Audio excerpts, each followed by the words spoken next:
June 4, 1943, Camp Concordia, Kansas. A group of tired German prisoners walked into the American mess hall, expecting thin soup and maybe a slice of bread. But what they saw stopped them in silence. Plates filled with roast beef, mashed potatoes, green beans, warm rolls, and even apple pie. The smell of real food filled the air. Forks clattered. Eyes widened. One soldier whispered, "Are we supposed to share this for a week?" The American guard shook his head. "No," he said. "That's just your dinner." For men who once believed America was weak, this meal was the first shock, and it wouldn't be the last. What happened next would change how they saw their enemies, and freedom itself.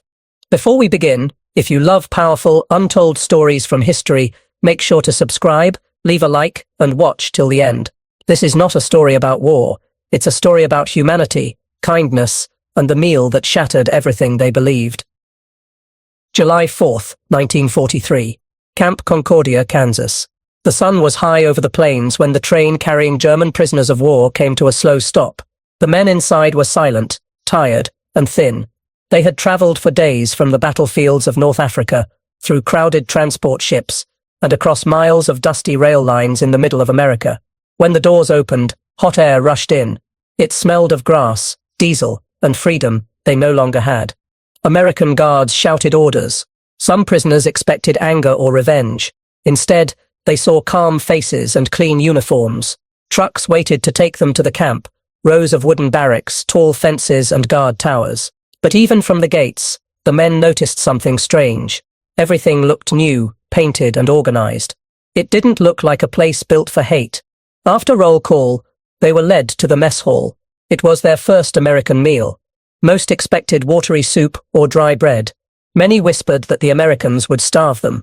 But when they entered the large hall, they stopped. The smell of roasted meat filled the air. On long metal counters sat trays loaded with food. Real food. There was beef with brown gravy, mashed potatoes with butter, soft bread rolls, and green beans. There was even a slice of pie. One prisoner, Carl Fisher, later wrote in his journal, "We thought this was a mistake. Surely this was for the guards, not for us." A guard near the door smiled and said, "It's yours. Eat up." But the men didn't move at first. For months they had survived on small rations, sometimes just a crust of bread and watery cabbage. They couldn't believe the food was meant for them. One man whispered, "Are we supposed to share this for a week?" The guard laughed. "That's just for tonight. But Michaud." The room filled with the sound of metal forks hitting trays, quiet at first, then louder. The smell of gravy mixed with the sweat and dust of travel. Some prisoners ate carefully, cutting the meat into tiny pieces to make it last. Others devoured everything within minutes. A few couldn't finish. Their stomachs were too small after months of hunger. That evening, the camp doctor noted in his report, "Several men became ill from overeating. Their bodies are not used to such portions." Within 2 days, 43 cases of nausea were recorded. But even in sickness, there was confusion. Why were their captors feeding them like this? To the Americans, it wasn't kindness, it was policy. The Geneva Convention required that prisoners of war be fed the same rations as American soldiers. The US Army followed the rules strictly. But for the German soldiers, this was hard to understand. Their own army often gave prisoners little food, sometimes nothing. Here, the enemy offered meat and milk. Private Wilhelm Lang wrote home months later, "The Americans feed us better than our own officers ever did." It makes you wonder what kind of world we were fighting against. The camp kitchen worked like a small factory. More than 2,000 prisoners were served 3 times a day. Local farmers delivered meat and vegetables. Bread came from a nearby bakery. Each day, 60 pounds of flour were used for every 100 prisoners. That was enough to make nearly 200 loaves daily. At night, as the men lay in their bunks, they talked about the meal. Some were suspicious. Maybe the food was a trick. Maybe it was meant to make them weak. Others said nothing but stared at the ceiling, full for the first time in months. For the guards, the reaction was almost funny. "You'd think they never saw potatoes before," one wrote in his letter home. But the truth was, many hadn't seen them in years. The war in Europe had drained everything: food, fuel, and hope. By morning, the shock had not faded. Some prisoners hid small pieces of bread in their pockets or under pillows. Old habits die hard. Hunger was something they still didn't trust. In that quiet camp on the Kansas plains, far from the battlefields they had once fought on, a strange kind of lesson had begun. It wasn't taught with words or weapons, but with food, the language of survival. For the Germans, it was the first real taste of a paradox they couldn't explain. The enemy that had defeated them was now feeding them better than their own homeland ever had. But this was only the beginning. The food was not just comfort. It was a message, written in calories and kindness, that would reshape what they believed about America and about war itself. The food that amazed the German prisoners at Camp Concordia did not come from luck or generosity. It came from rules, strict, written, and signed. After World War I, the world had promised that prisoners of war would never again be starved or beaten. The 1929 Geneva Convention made sure of that, and the United States followed it word for word. According to U.S. Army Regulation 633, 1.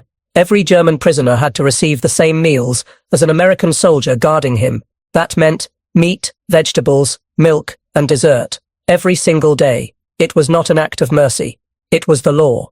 The War Department worked with hundreds of local farmers, mills, and dairies. One of these was the Ellsworth Milling Company in Kansas. Their contract said they must provide 60 pounds of flour every day for every 100 prisoners.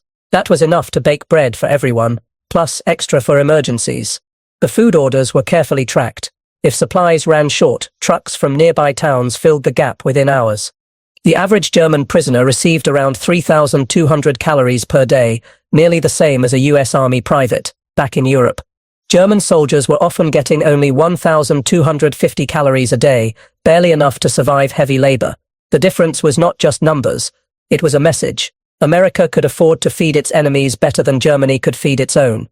At first, the prisoners thought this was propaganda.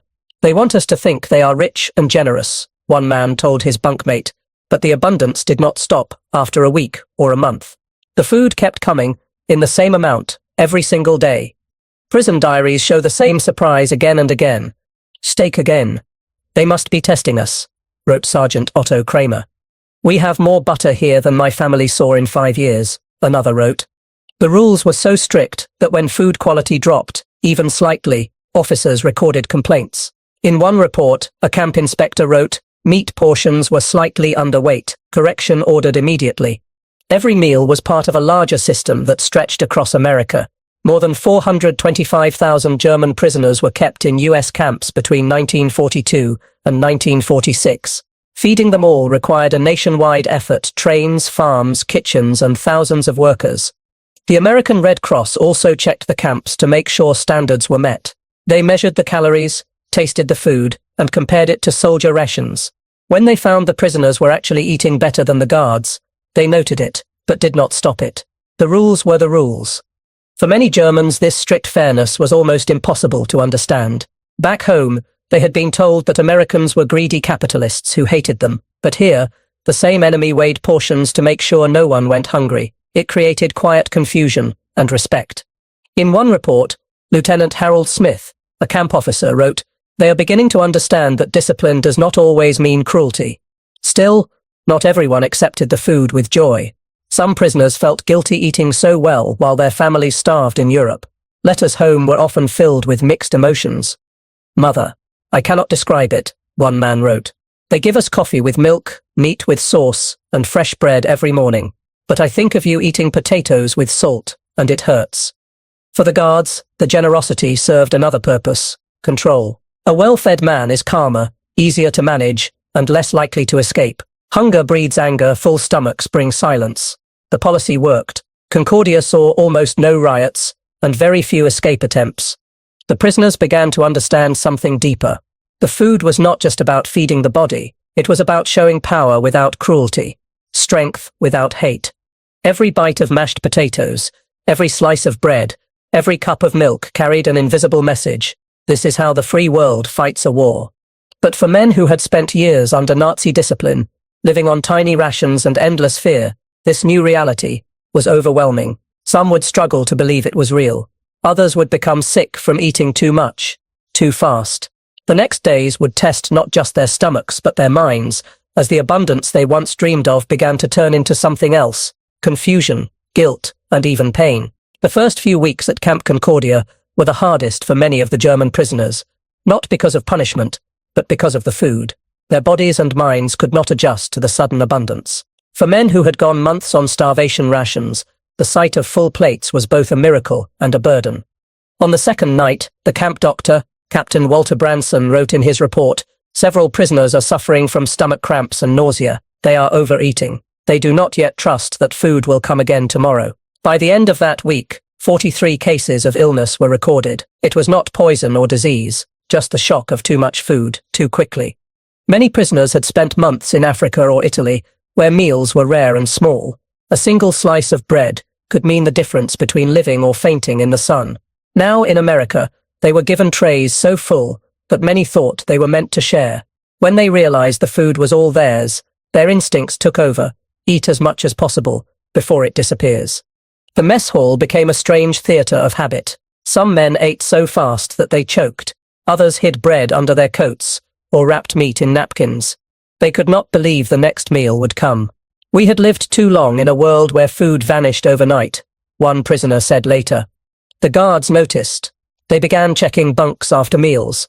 Under pillows they found bits of bread, half-eaten apples, even pieces of pie wrapped in paper. The food spoiled quickly in the summer heat. The smell of rot filled some of the barracks. When the guards asked why, one German sergeant simply said, "Tomorrow, maybe it stops." It never stopped. 3 meals a day, every day, as steady as the sunrise. Slowly, some prisoners began to relax, but others never did. Hoarding became a quiet habit, almost a sickness of its own. Psychologists who later studied the camps called it the hunger memory. The men's bodies had food, but their minds were still starving. One report from the camp hospital read, "Several subjects continue to hide food despite steady supply. Condition appears psychological." At night, the smell of stew and fresh bread drifted from the kitchen. Some men lay awake, thinking of families back home in ruined cities, wondering if their wives or children were eating at all. For them, every full plate carried a weight of guilt. Prisoner diaries from 1944 show the same feeling repeated again and again. "We eat well, too well, but our mothers and wives may be starving. It feels wrong. Each bite reminds me of what my country lost." Even when the body recovered, the emotions didn't. A few prisoners refused to eat dessert, saying it was too much pleasure for a prisoner. Others gave away their portions to new arrivals, trying to ease the guilt by sharing. Camp officers tried to keep order. They explained that the food supply was guaranteed, written in law, inspected by the Red Cross, delivered on schedule. Nothing would be taken away. Still, the habit of saving bread in pockets continued for months. Captain Branson once found a small group of men digging under their barracks. He thought they were planning to escape, but when they opened the hole, it was full of food: 87 bread rolls, 14 apples, and 23 pieces of cooked meat. It wasn't an escape tunnel, it was a pantry built out of fear. When the commandant heard about it, he didn't punish them. He only said, "Next time, ask for extra. There will be enough." The word spread through the camp. Slowly, the hoarding began to fade. But the memory never left them. Even years later, after returning to Germany, many former prisoners said they still kept small pieces of bread hidden in their homes, just in case. The shock of too much food taught them something deeper than hunger ever had, that plenty could be as confusing as famine. As weeks turned into months, the Americans saw the prisoners grow stronger, heavier, and calmer. But under the surface, something more powerful was happening. The food was no longer just about survival. It was changing what these men believed about their enemies, their country, and even themselves. And that quiet change would become visible soon, when the guards began finding the hidden evidence buried right beneath the Kansas soil. By late summer 1943, the camp at Concordia had settled into a strange routine. The German prisoners were no longer frightened of the guards or the fences. They worked in the fields during the day, played soccer in the evenings, and lined up 3 times daily for meals that looked more like feasts than rations. Yet behind this calm, the habit of hiding food still lingered, buried, quite literally, beneath their feet. The first discovery came one warm August morning. A guard named Private Tom Reynolds was inspecting the area behind Barrack 12, when his boot sank slightly into the dirt. He bent down, brushed away the soil, and uncovered something soft and round, a roll of bread wrapped in paper. When the other guards dug deeper, they found a small pit covered with planks. Inside were dozens of food items, 87 bread rolls, 23 pieces of cooked steak, 14 apples, and even a half-eaten pie. At first, the Americans thought it might be a hiding place for weapons or escape tools. But when they opened more pits near other barracks, they found the same thing: food carefully wrapped and buried like treasure. It became clear that the prisoners were not planning escapes. They were trying to build secret food stores just in case the kindness suddenly stopped. The camp commandant, Colonel William Adams, called a meeting with the German senior officers. He asked them calmly, "Why are your men doing this? They have plenty." One of the German captains replied honestly, "In our country, plenty never lasts. We are only trying to be ready." Colonel Adams didn't punish them. Instead, he gave an unusual order: no one would be punished for hoarding food, but from now on, random inspections would happen every morning. He wanted them to see that the food supply would never disappear, no matter what the guards found. Soon, the inspections became almost routine. Guards lifted mattresses, checked lockers, and searched the grounds. Every day, they found small piles of spoiled bread, rotting fruit, or jars of sugar hidden in odd places. The camp kitchen kept records of it all, a strange list of buried proof that fear still ruled the prisoners' habits. But something else began to happen too. With each inspection, more men stopped hiding food. They began to trust that tomorrow's meal would really come.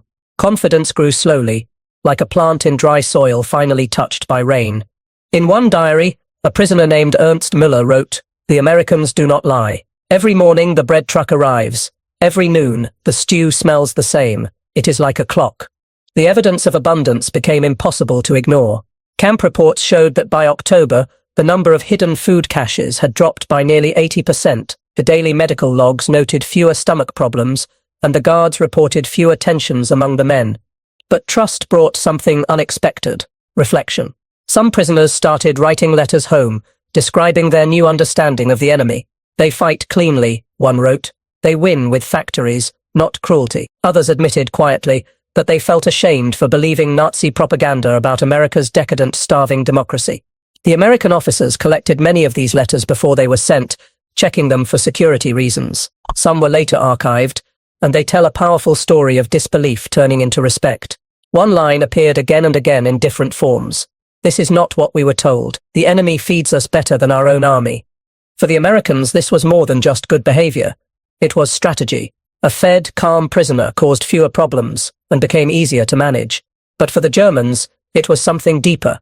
Every meal, every inspection, every buried roll of bread reminded them that the world outside Nazi Germany worked differently. It rewarded discipline, not fear. By winter, the buried food caches had mostly disappeared. The men finally began eating without worry. The guards, once seen as enemies, became part of their strange new world of safety and order. Still, not everything changed. Some prisoners, especially those older or from bombed cities, kept small emergency boxes under their beds: a biscuit, a sugar cube, or a piece of fruit. They never ate them, but never threw them away either. It was a quiet promise to themselves, never again to trust hunger. As the Kansas wind turned cold, and the wheat fields outside turned golden, the story of the buried bread spread through the camp like a folk tale, proof that fear could be dug up, examined, and in time, left behind. But beyond those fences, the question of how America could feed even its enemies so well was about to take the story far beyond the camp, into the heart of America's breadbasket. The men at Camp Concordia finally began to believe the food would never stop. Every day, breakfast came on time: bacon, eggs, toast, and coffee. Lunch was stew, bread, and vegetables. Dinner often had meat and dessert. To them, it felt impossible. In Germany, even soldiers at the front rarely saw such meals. But in Kansas, this was just normal. What the prisoners didn't know was that their meals were part of something much bigger, a quiet, powerful machine behind America's strength. That machine was its land. Kansas in 1943 was overflowing with food. That summer alone, the state produced 241 million bushels of wheat, the highest in its history. Miles and miles of golden fields stretched in every direction from the camp. Trains loaded with wheat, left every day for mills and bakeries. It seemed the land itself refused to run out. And it wasn't just wheat. The number of beef cattle in Kansas reached 3.8 million, more than at any time before. Across the country, farms ran day and night. The US government paid farmers to grow more, giving them fuel, tractors, and new machines. Even during war, the barns stayed full, and the fields stayed busy.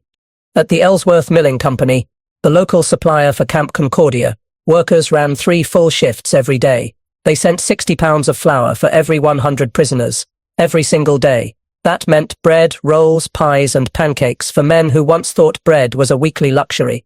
One American officer wrote in his diary, "We feed these men like our own boys, not because they deserve it, but because we can." That simple statement carried the truth. America could afford to be generous. Its farms, factories, and railways were untouched by bombs. While Europe burned, American soil kept producing. Every loaf of bread served to a prisoner was proof that abundance itself had become a weapon. Many prisoners began to notice. Some even asked their guards questions about the food. "How can you give us meat every day?" One man asked in broken English. The guard laughed and said, "This is Kansas. Their soul's always another cow." In their letters home, the Germans tried to describe what they saw. One wrote, "The fields here go on forever. They grow enough for themselves and for their enemies too." Another added, "Now I understand why we lost. They fight with food as much as with guns." The camp records supported this feeling. The US Army's own regulation, No. 6331, issued in February 1943, required that every prisoner be fed like an American soldier, 3,000 calories per day, including fresh meat and vegetables. By comparison, the German Sixth Army at Stalingrad had received only 1,000 calories or less before it was destroyed. The difference was not just numbers, it was philosophy. America believed in feeding to win. A well-fed army could move faster, think better, and last longer. Germany's system focused on control, measuring every crumb, saving every drop, until the men were starving but still marching. Inside Camp Concordia, the prisoners began to feel this difference in their bodies.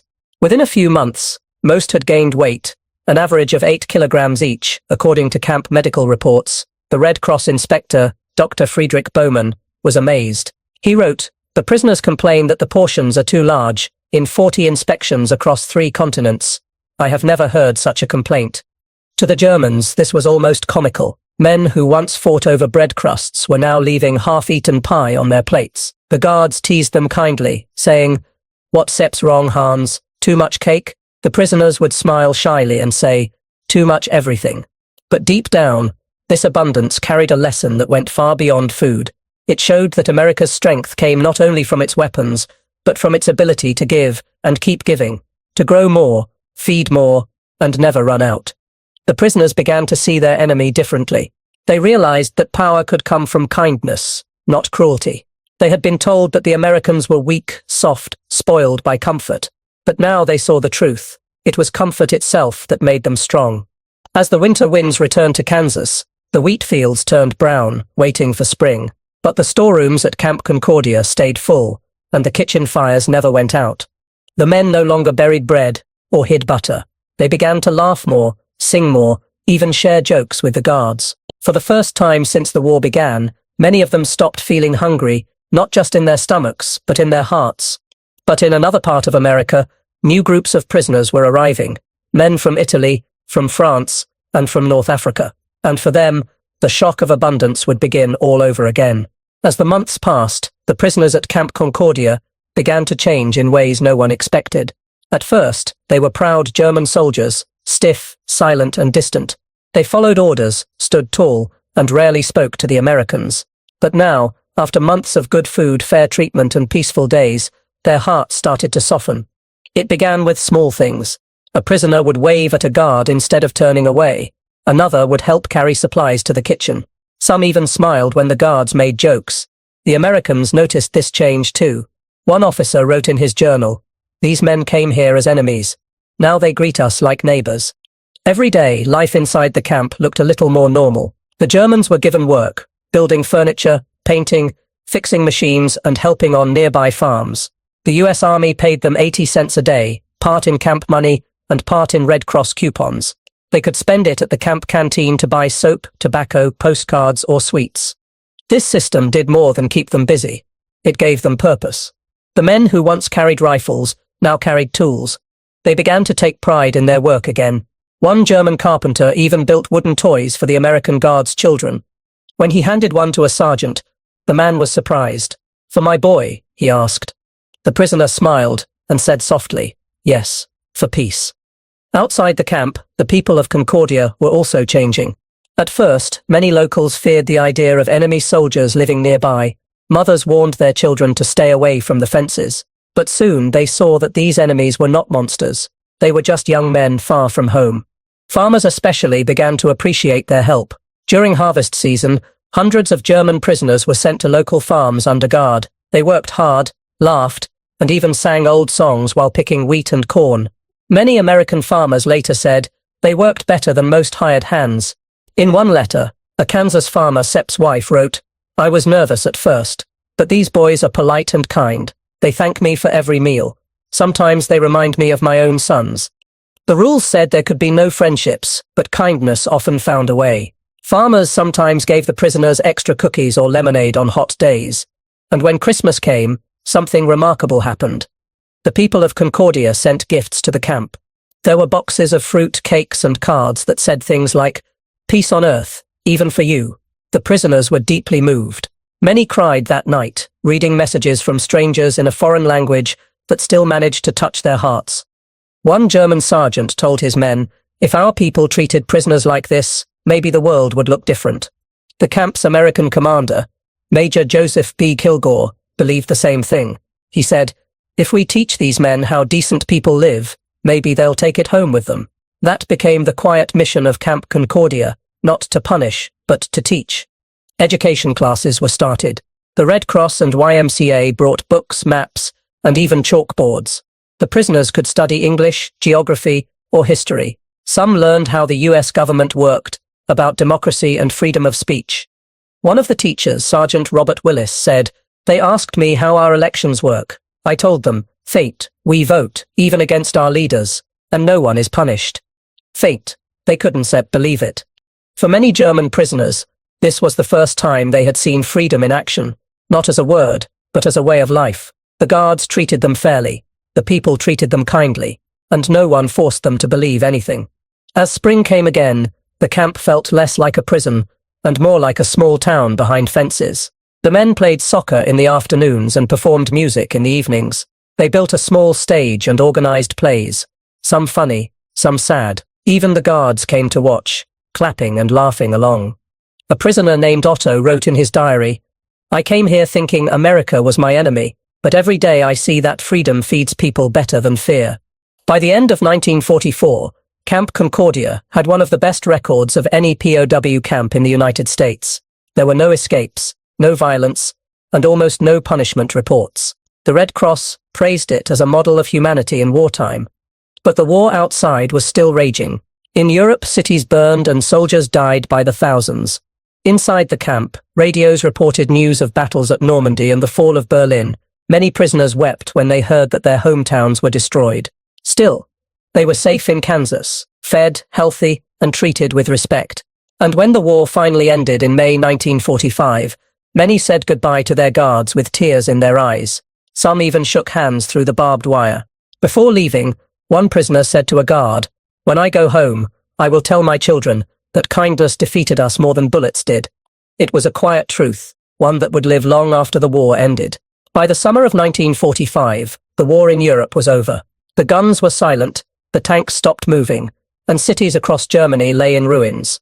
In Camp Concordia, the German prisoners listened to the news in stunned silence. Some cried quietly, others sat still, not knowing whether to feel relief or shame. Their homeland had fallen, and Adolf Hitler, the man many once called their leader, was gone. But for the men inside the Kansas camp, something even more confusing was happening. They didn't want to leave. For 2 years, they had lived in safety, with full meals, warm beds, and fair treatment. They had worked, studied, and even laughed again. Life had become simple and peaceful, but now, they were told they would soon be sent home to a land businessmen. A few even returned to America years later, not as prisoners but as immigrants. One wrote to a farmer in Kansas, "You once gave me bread when I had nothing. I want to live in the land where that kind of man lives." It was proof that the lessons of Camp Concordia had traveled far beyond its barbed wire. As the last prisoners left the camp, Major Kilgore walked through the empty barracks. The beds were clean, the tables empty, the air still. He looked around and said quietly, "This was never just a prison, it was a classroom." Because in that classroom, thousands of men had learned that true strength isn't in hate or hunger, it's in fairness, dignity, and generosity. The Germans came to America as enemies, but they were leaving as students of humanity. And what they carried home would feed more than bodies. It would feed the future. When the war finally ended, and the German prisoners went home, Camp Concordia slowly became quiet. The fences stood empty. The kitchens that once served hundreds of meals a day were now silent. The American guards packed up and left. Only the Kansas wind moved through the wooden barracks, carrying memories of voices in two languages, English and German. But even though the camp was empty, its story was not over. What happened inside those fences continued to live on, in letters, diaries, and the lives of the men who had once been prisoners there. In the years after the war, many former German POWs wrote back to the people of Concordia. Some sent photos of their new families. Others mailed Christmas cards that said things like, "I have never forgotten your kindness." One man, named Heinrich, wrote to his old guard in 1947, "You treated us as humans when we did not deserve it. That changed me more than the war ever did." It was a simple message, but it captured the truth, that America had won something greater than victory on the battlefield. It had won respect, trust, and even friendship from its former enemies.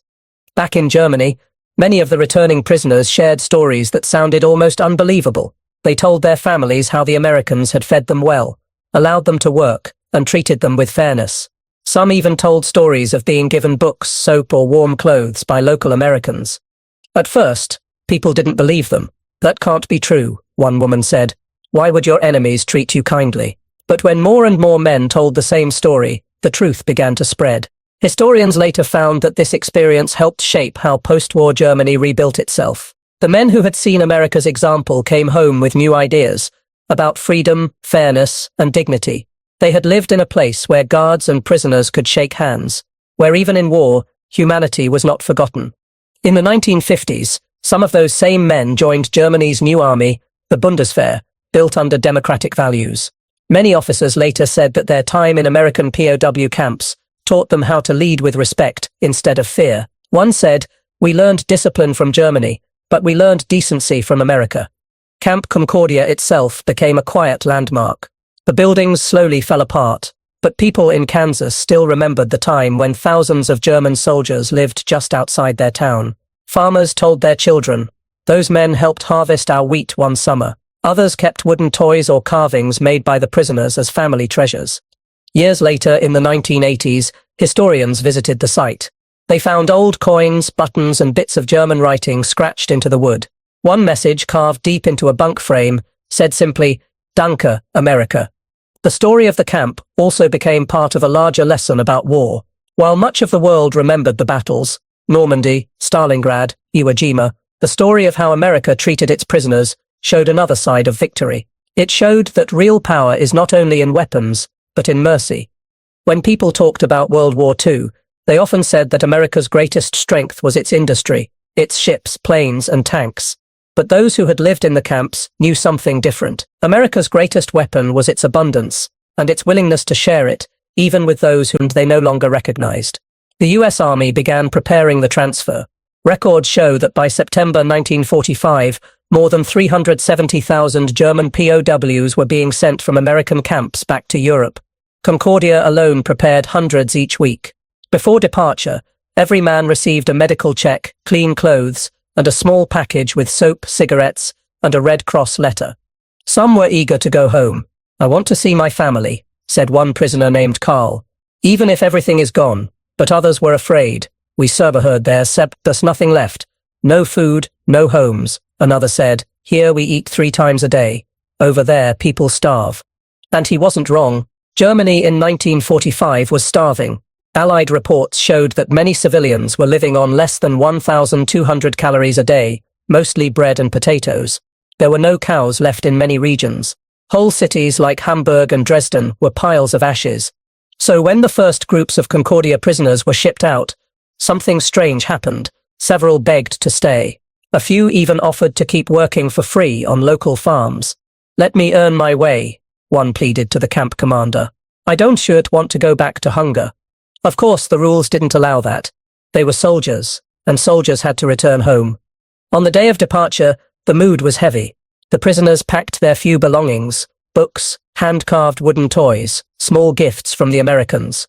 They lined up in rows, as guards checked names one last time. Then something unexpected happened. The American guards, who had once watched them with rifles, now came to shake their hands. One guard said, "You came here as enemies, but you leave as men we respect." Many prisoners broke down in tears. "Danke," they said. Thank you. As the trucks rolled away, the people of Concordia came out to watch. Some waved handkerchiefs. Farmers stood by the road, their hats over their hearts. It was not a victory parade. It was a farewell between people who had shared something deeply human. When the ships carrying the Germans finally reached Europe, the shock was brutal. The air smelled of smoke and burned wood. Trains were broken, bridges gone. Families searched through ruins for food. The well-fed men from America suddenly became outsiders in their own land. They called us the fat ones, one prisoner wrote. They said we looked like Americans. Some former POWs even felt guilty for how well they had lived while their families starved. Doctors noted that many suffered from reverse shock. Their bodies, used to 3,000 calories a day in the US, could not adjust to Europe's shortages. Within weeks, many lost 15 to 20 pounds. One Red Cross doctor wrote, "They were strong and healthy when they arrived. Now they grow weak again. Instus water swainfrus." Still, they carried something powerful home, not just weight, but wisdom. They had seen a country that treated its prisoners better than their own government treated its citizens. They had seen democracy, kindness, and abundance with their own eyes. Some tried to explain this to others. "America fought us with food," said one. "They won by showing what freedom can build." Others kept quiet, unsure if people would believe them. But deep down, many former prisoners knew they had changed forever. They could no longer see the world as they once had. In the years that followed, some of these men helped rebuild Germany. They became teachers, engineers who had once been its enemies. By giving food instead of fear, the United States had shown the prisoners what freedom truly meant. Freedom was not chaos or cruelty. It was fairness, hard work, and opportunity. As one German officer wrote years later, "We learned that a nation is truly strong when it feeds both its friends and its enemies." The lesson of Camp Concordia was not written in textbooks. It was written in the memories of men who had come as conquerors and left as students. They carried that lesson home, into their families, their towns, and the future of their country. Even today, visitors still come to Concordia to see the small museum built near the old camp grounds. Inside, there are photos of smiling German soldiers working on Kansas farms, eating at long tables or playing soccer behind barbed wire. There are letters of thanks, diaries in faded ink, and old utensils used in the mess hall. Each artifact tells the same quiet story, that in a time of hate, kindness still had power. The men who once looked at those trays of food and asked, "Are we supposed to share this for a week?"